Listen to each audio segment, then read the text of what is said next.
Nick and Jackie now have a 1-year-old son, Adam. On the subject of Adam, I enjoy doing this for the most part, but I don't want the sins of the father to be visited on the son in this case, so we've sort of decided that we want to keep him out of this to some extent, essentially altogether. When I grow up, I'd like to find out all about the moon and all that. Where did you get all this brain power? All this brain power? I don't know. This is one that we were quite proud of. Glow discharges between a couple of metal plates where there's an ionized gas in between, and so we had... I suppose I am very ambitious in terms of trying to get my research to go forward. I'm also trying to train students so that they can actually acquire some useful skills and can go out and just be really useful contributors themselves and push back the frontiers of what we're capable of doing. They'd like to come out for a holiday in the country when I like to have a holiday in the town. Oh, I've been to Leeds a couple of times, and I haven't been to Manchester. I went to London with the other when you did the first programme, but that's the only time I've been.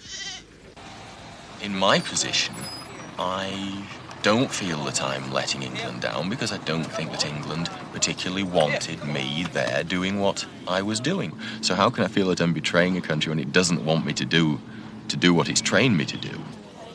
Do you get lonely here? You just tend to get stuck into your everyday routine and you don't think about it. But when you call home, then you realise how far away you are.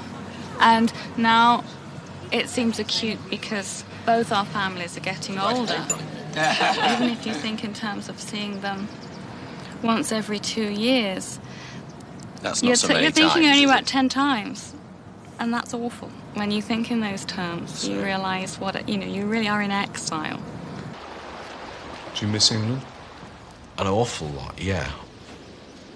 My parents managed to get over here a couple of times in the last 2 years, and Andrew, my middle brother, was here about 2 years ago, so that's pretty good going in a way that they got over here.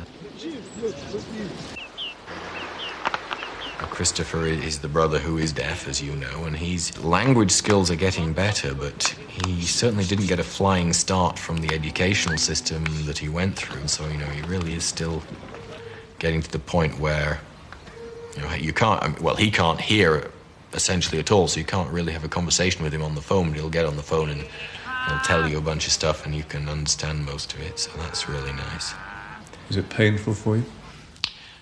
Well, the thing that was emotional to think back on was the situation when he was probably a year old, and it was really becoming clear to everybody that despite the fact that his doctor had originally insisted no, he wasn't deaf, that it became pretty clear that he was. And, at the time, I just sort of desperately was hoping it wouldn't be true, that somehow some sort of miracle would happen and he would turn out not to be so.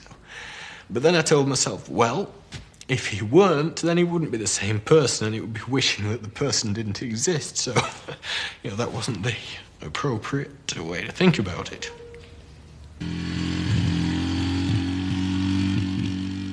Do you think you can build a life here? Well, one is trying to, but it is very difficult being in a place where you're a long way away from all your background and you don't have any sort of support network. It really does mean you have to fend for yourself. You keep thinking you're really being called on to show pioneer spirit every now and again, it seems. I don't have this urge that you sometimes hear people saying of, I want my child to have all the things I didn't. I don't look back and think I was deprived. There were things that I had in a certain sense as a child, which were not material things that I had, but situations I was in and experiences that most children wouldn't have. Growing up on a farm and actually working on the farm and being in the situation of being told, clean out that calf shed, really has sort of made me very determined to get things done and not give up halfway through something. It develops a sort of a streak of stubbornness that can be useful. Now, the trouble with me is that I tend to take the streak of stubbornness too far, and I have to try and mellow out a bit. Have we travelled a long way since that 7-year-old in his big muddy boots? I suppose an awful long way, yes. I mean, I'm sure there's a lot of the same personality that was in there is still here. Still easily embarrassed and confused. I mean, I think that you can see that the saying about give me the boy until he is 7, I'm quite prepared to accept that there's a lot in that. If you could look at me at 7 and see through the sort of superficial things and the silly things I was saying, or if you could see to what made the child tick, there was probably an awful lot in there that's here now, yeah. I read the Financial Times. I read the Observer and the Times. What do you like about it? Well, I usually look at the headlines and then read about them. About it. What's the point of the programme? It's the point of the programme is to reach a comparison. I don't think it is. Because we're not necessarily typical examples. And I think that's what people seeing the programme might think. Yes. Falsely. I mean, they tend to typecast us. So everything we say, they'll think, oh, that's a typical result of the public school system. Yeah. It's certainly true that more people know they have more options or imagine they have. I think in practical terms, the difference in numerical number of options isn't that great. But the mere knowledge creates an option in itself. Yes. So I think we do have more options. And it is undesirable, but it's very difficult to correct. I don't think it is undesirable at all. I think what's undesirable is people who have had options don't make advantage, take best advantage of them. When I leave the school, I'm going to College Court. And then I will be going to Westminster boarding school if I pass the exam. And then we think I'm going to Cambridge and Trinity Hall. John went to Westminster School and read law at Christ Church, Oxford. I do believe parents have a right to educate their children as they think fit. And I think someone who works on the assembly line in some of these car factories and earning a huge wage could well afford to send their children to private school if they wanted to. At 21, we asked him what career he would pursue. Might be at the bar. Doing what? Perhaps chancery practice. I now have a career. I'm a barrister. Other than that, life chugs along in varying degrees. John entered the Chancery Division of the High Court and specialises in company law. How wonderful. Have you told Alexandra? Yes, when I leave school, I'm going to the Dragon School. I might. And I might go to, after I might go to Charterhouse, Marlborough. And I can't remember all other places, but because Mummy's got so many, but there's some of them. What about university, Charles? I might go to Oxford.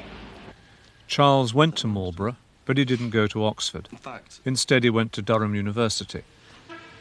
I'd say I'm pleased I didn't, because there's very much sort of certain from Marlborough prep school, Marlborough, Oxbridge conveyor belt.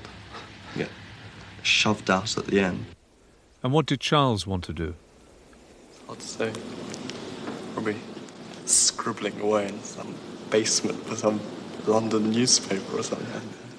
Charles did scribble away for an East London newspaper and then moved on to the BBC, where he is now a producer. He married last year. He prefers not to be on television. I'm going to Charterhouse. And after that, Trinity Hall, Cambridge. Andrew went to Charterhouse and Cambridge, where he read law. I'd like to be a solicitor, and also fairly successful. At 28, Andrew was a solicitor in a large London firm. What qualities do you think it needs to be successful? Well, you have to have a legal ability in my business, obviously, and you have to have a sort of bedside manner as far as your clients are concerned. There's no good being brilliant if you can't communicate with your clients. At 35, he had become a partner in the same company. Well, I work in the corporate department of a large firm of solicitors in the city. That is, dealing with things like mergers and acquisitions, joint ventures, general corporate advice, putting deals together for clients. What do you think about girlfriends at your age? Tell me what you think. I've got one, but I don't think much of her. I don't think I financially come from the same background. Andrew didn't go for a haughty Deb. He went for a good Yorkshire lass. But, obviously he knew what he wanted. At 28, Andrew had married Jane. Well, I suppose the most important thing that's happened is that we've had 2 children, one 5 years ago, Alexander, and then a couple of years later, Timothy. We've also moved out from central London over to Wimbledon. We decided we should look somewhere where there was a bit of green space, so we moved out here. What was the biggest surprise about having children? That our ideas to bring them up maybe not necessarily always coincide with each other's. When I see the children playing together now, I realise how much fun they have together, and it's probably what I missed, perhaps, as being an only child. When boys go round with girls, they don't pay attention to what they're doing. Yes, as my grandmother had an accident because a boyfriend was kissing his girlfriend in the street. Well, the most important thing is that I've got married. He married Claire, the daughter of a former ambassador to Bulgaria. Recently, I think this charity, Friends of Bulgaria, is something that's very important in my life. I became involved in all this to channel aid to Bulgaria. It is a great pleasure to welcome you all here tonight on behalf of Friends of Bulgaria. My mother, in fact, is from Bulgaria, and that explains why, for me, Bulgaria is an especially important place. We decided for our inaugural event that it would be a good idea to have a concert. And as I'm a barrister, I'd hoped I'd be able to get access to one of the halls of the Inns of Courts because they are very magnificent buildings. It is coincidental that we met, but it's obvious that the Balkan connection was a strong mutual interest. I think it's not a bad idea to pay for schools, because if we didn't, schools would be so nasty and crowded. Yes. So do I think so. Yes. And the people in the schools wouldn't... And the poor people would come rushing in. The man in charge of the school would get very angry because he wouldn't be able to pay all the masters if he didn't get any money. At 7, the boys are singing Waltzing Matilda in Latin at their exclusive private school in London. And education is very important. And you can never be sure of leaving your children any worldly goods, but at least you can be sure that once you've given them a good education, that's something that no one can take away. The important issue is drawing the distinction between allowing people to spend the money they earn, in other words, low taxes, and also putting enough money into the infrastructure, things like education, health service, transport system. And that's a very difficult balance to draw. And I'm not sure that we're doing the right thing at the moment. I think more should be being put into that. And I think perhaps people would be prepared to pay higher taxes to pay for that sort of thing. Yes, and that mustn't be late there. Yes, I must say, all this talk about opportunities, it's something I did slightly object to in the programmes. We were shown at the age of 7 outlining sort of the academic sort of career that most of us did in fact pursue, We didn't show the sleepless nights, the sort of poring over our books, the sort of, all the sweat and toil that got us to university. It was presented as if it was just, part of some indestructible birthright that we went to all these places, and I thought that was unfair. It didn't show us sort of having to do beastly jobs in the holidays. If I had a son, I would like to send him to Westminster, where I went. Where I suspect the public schools, or the major public schools, win over the state schools is in the quality of the staff that they attract.